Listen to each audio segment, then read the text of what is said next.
Hi everyone, welcome back to our YouTube channel. അപ്പോൾ ഇന്നൊരു kitchen cleaning day ആണ്. Basically because kitchen നല്ല അലങ്കോലത്തിൽ കിടക്കുകയാണ്. സിങ്കൊക്കെ ഞാൻ കാണിച്ചു തരാം. സിങ്കിനേക്കാൾ കൂടുതൽ നിങ്ങൾക്ക് ഇപ്പോൾ ഇവിടെ കാണാൻ പറ്റുന്നുണ്ടാവും. എൻ്റെ ബാക്കിൽ നല്ല ചറപറാന്ന് കിടക്കുകയാണ്. സ്റ്റൗ കാണുന്നത് വേണ്ട, അതിൽ നിറച്ച് സാധനങ്ങളൊക്കെ സ്പില്ലായി. പിന്നെ അത് തുടയ്ക്കുന്നതിന് മുമ്പ് വേഗം വീണ്ടും എടുത്ത് കുക്ക് ചെയ്ത് അപ്പോൾ അതൊക്കെ ഒന്ന് ഡ്രൈ ആയി കിടക്കുകയാണ്. അപ്പോൾ അതൊക്കെ നല്ല ഉരച്ചൊരച്ച് കഴിക്കാം. ഞാൻ യൂഷ്വലി ഇങ്ങനത്തെയൊക്കെ പണി ചെയ്യുമ്പോൾ എന്തെങ്കിലുമൊക്കെ വീഡിയോ വെക്കും. അതൊരു ബാക്ക്ഗ്രൗണ്ടിൽ റണ്ണാവും, ഞാൻ എൻ്റെ പണികൾ എടുത്ത് നടക്കും. അപ്പോൾ ഇന്ന് ഞാൻ വിചാരിച്ചു why not make a video. ഞാൻ വീഡിയോയിൽ നിങ്ങൾ എൻ്റെ ഒപ്പം വരും, എനിക്കൊരു കമ്പനി തരും, നമുക്ക് കിച്ചൺ ഒന്ന് ക്ലീൻ ചെയ്ത് തുടങ്ങാം. കിച്ചൺ നമുക്ക് അത്ര വലുതൊന്നല്ല കേട്ടോ, ഇതൊരു വീടല്ല, ഇതൊരു അപ്പാർട്ട്മെന്റ് ആണ്. 2 ബെഡ്റൂം അപ്പാർട്ട്മെന്റ് ആണ്. നമ്മൾ 2 പേര് താമസിക്കുന്നുള്ളൂ ഇവിടെ.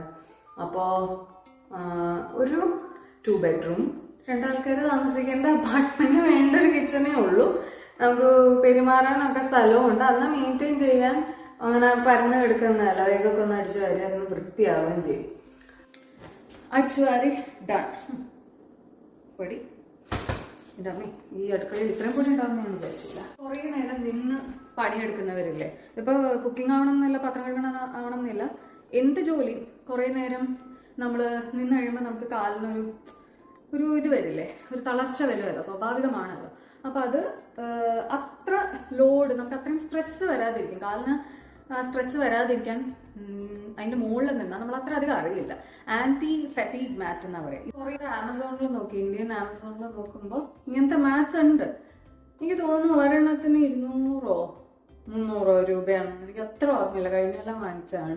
നോട്ടു ഇവിടെയാണ് നമ്മൾ പാത്രം കഴുകാൻ വേണ്ടി ഇട്ടത്. ഓവൻ്റെ കാണുന്ന സ്ഥലത്ത് ഇങ്ങനത്തെ കുറച്ച് ഗ്രില്ലൊക്കെ ഉണ്ടല്ലോ, അപ്പോൾ അതൊക്കെ കൊണ്ടുവന്ന് സിങ്കിൽ വെച്ച് ഉരച്ച് കഴുകണം. അതിന് കഴുകണമെങ്കിൽ സിങ്കിൽ സ്ഥലം വേണം, പക്ഷെ സിങ്കിൽ ഇപ്പം നിറച്ചു പാത്രമാണ്. എൻ്റെ സിങ്ക് എംപ്റ്റി.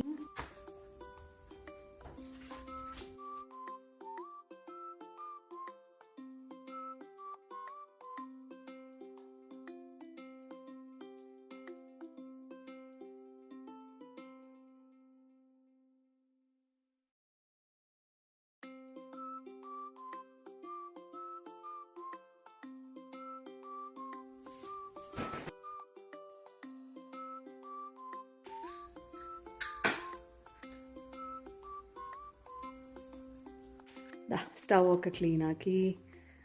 4 മണിയായി. 2 മണിക്ക് തുടങ്ങിയതാണ്. അവിടെ ഇപ്പോഴും കുറച്ച് സാധനങ്ങൾ വെച്ചിട്ടുണ്ട്, കാരണം നമ്മൾ ഇന്ന് ഉണ്ടാക്കിയ ഭക്ഷണമാണ്. ബാക്കിൽ കുറച്ച് റൈസിൻ്റെ ഒപ്പം മിക്സ് ചെയ്യാനുള്ള പൊടികളും കാര്യമാണ്. ഒരു കോർണറിൽ ഇങ്ങനത്തെ വെളിച്ചെണ്ണയും കാര്യങ്ങളും ഒക്കെ വെച്ചു. സോ ക്ലീനാണ്. ഇവിടെ ഞാൻ പറഞ്ഞല്ലോ നമ്മുടെ പാത്രം കഴുകുന്ന ഏരിയ ആണ്. അപ്പോൾ പിന്നെ പാത്രം കഴുകിയ പാത്രങ്ങളും അവിടെയൊക്കെ നിറച്ച് ചപ്പിച്ചവറായിരുന്നു, അതൊക്കെ ക്ലീനാക്കി എടുത്ത് വെച്ചു. അതൊക്കെ മാറ്റി ഇവിടെ ഈ പൂവിനെയും ഒരു ക്യാൻഡലിനെയും വെച്ചു. സോ ഇതാണ് നമ്മുടെ കുഞ്ഞടുക്കളയാണ്, പക്ഷേ എ വെരി ഹാപ്പി പ്ലേസ്. ഒരു